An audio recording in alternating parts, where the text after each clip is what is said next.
Well, hey there, YouTube. It's Petey Two Finger, and we got some running water in the kitchen. Um, I I already made a video today. I'm doing two. This one is to recommend you watch the JHS Boss Waza Tonebender episode that they did. They talk about a lot. They cover a massive amount of ground. It's a super long video, but it's goes through the history of how Boss Company, when they came out, their product was so vastly superior to what was everyone else was putting out at the time. Meaning they were tiny, they had an indicator LED, they had a power jack. You didn't have to take the back off to get to the battery. They had buffers on both ends of the circuits to keep them unbelievably quiet, and silent switching. And then the circuits were really good. Regardless of what you think now about Boss pedals, if you jump into your time machine and go back to 1980, and you were to play some of the pedals that were out, everything else that was on the market at the time, they were huge, they were noisy, they didn't have buffers, they popped when you switch them, there was no power jack, you had to take it apart to put the battery in it. It totally killed your clean signal when you bypassed it. So you had basically had to have it on all night, you know. So pedals were a very flawed thing before Boss, and I realized that real quickly when I got my first pedals.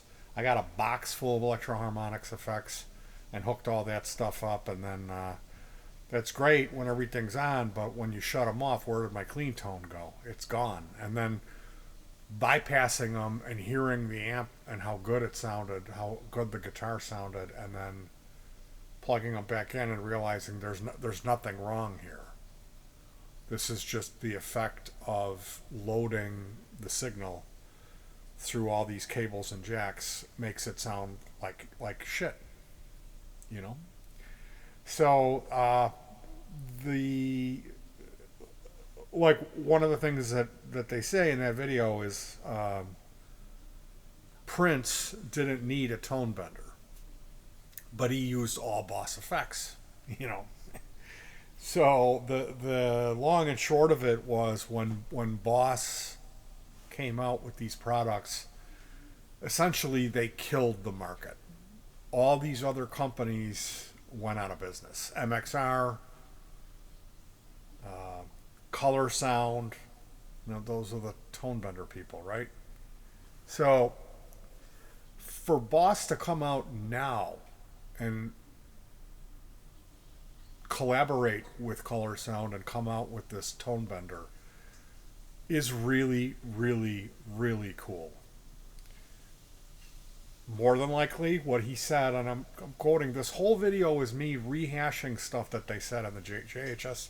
Did such a great job with this video, and he's so right in his how he feels about all this, because people are complaining, people are bitching that they only made 3,000, and you know, well, you're not running this company and seeing the other side of what it takes to make 3,000 tone benders.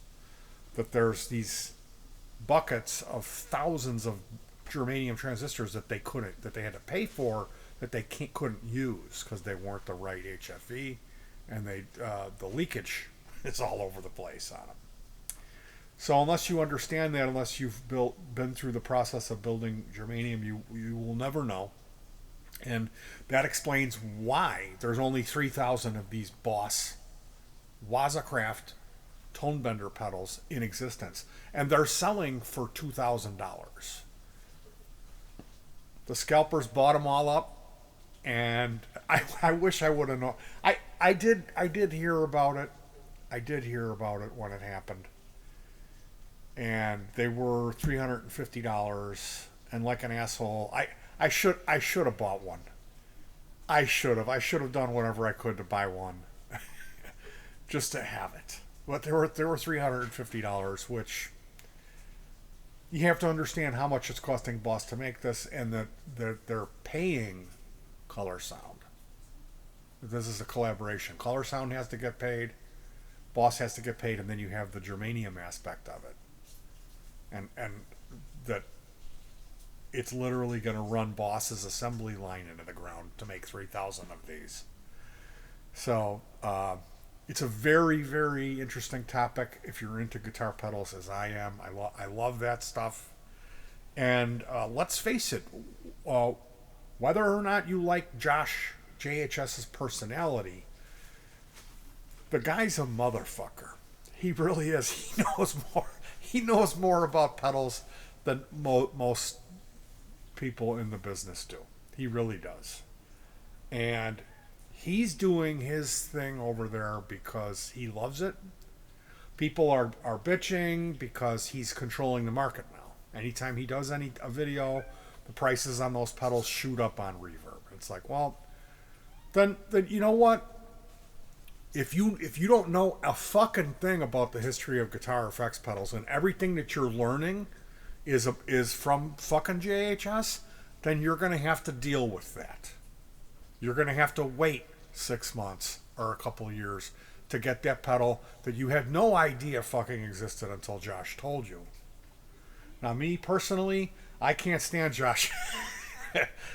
I can't stand him for many reasons. Okay, his good boy demeanor reeks of Mormonism to me. Okay, and I worked for a Mormon company, and it did not end well, and it was a torturous experience. My existence, my quality of life was it was very much like if you were Jewish and you were interned in a concentration camp working for those people. It fucking sucked. And because of the way that those people treated me, I can't stand them. And you know what? That's fair. That's fair. That's righteous fucking anger that I have. Because those people are fucking evil. Now, I don't think that Josh treats his employees like that. I think that he's probably, I can tell that he's got a sense of humor and he's a little bit more of an open hearted and caring person. But at the end of the day, I'm sure a lot of those people could use some better benefits and a raise. I'm just going to be honest. And I see that. I cannot separate my personal experience working for Mormons. When I watch a JHS video, I see that Jiminy Christmas bullshit, that fucking I'm better than you, I've never sinned attitude. And with Josh, it's a lot lighter, but it's still there. It's this accent that he has that reminds me of that whole thing. And he does very a great job at everything else that he does. Like, that's just a tiny percentage of who he is, but it's enough to throw me off. Mind you, I really admire the guy's guitar playing. I've heard some stuff about him cloning stuff, and you know, I gotta say, I don't own a pedal company, so I can't speak. Would I be cloning stuff if I owned a pedal company? Probably not. Probably not. I would at least mod it. At least mod the shit out of it and then release it. But I think everybody does that, you know? So it's this thing. How am I going to say I can't stand Josh at JHS when he's providing what he's providing, which is really, really great content? So it's one of those things. I can't fucking stand the guy. I love his guitar playing. So he may be winning me over with videos like the one that he just put out today. The waza tonebender is it's a story you should look into, and you should check that out. I've talked about this before, and that's my take on it. Is I hope that guy never retires. I hope he continues doing what he's doing and has great success doing it. And you can tell that with this guy that he he wants to be internet famous too. That's the other thing about JHS. He was in these bands. He knows he's good because he is. He's a fucking great guitar player, and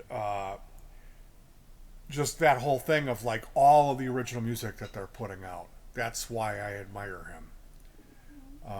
But it wasn't enough for him to be the CEO of a pedal company who's shaking hands with people at NAM shows and he's got all these friends in the business. It wasn't enough. So there's that part of his personality where, and that's fine. That's healthy. That's, I'm on here talking to you now. Does that make me evil because I want to share what turns me on and what helps make me through my day with you so you can check it out? Does that make me an evil person? No. If you think I'm an asshole for doing that, I don't know why you're watching me. Like I said, I'm always kind of conflicted whenever I watch a JHS video.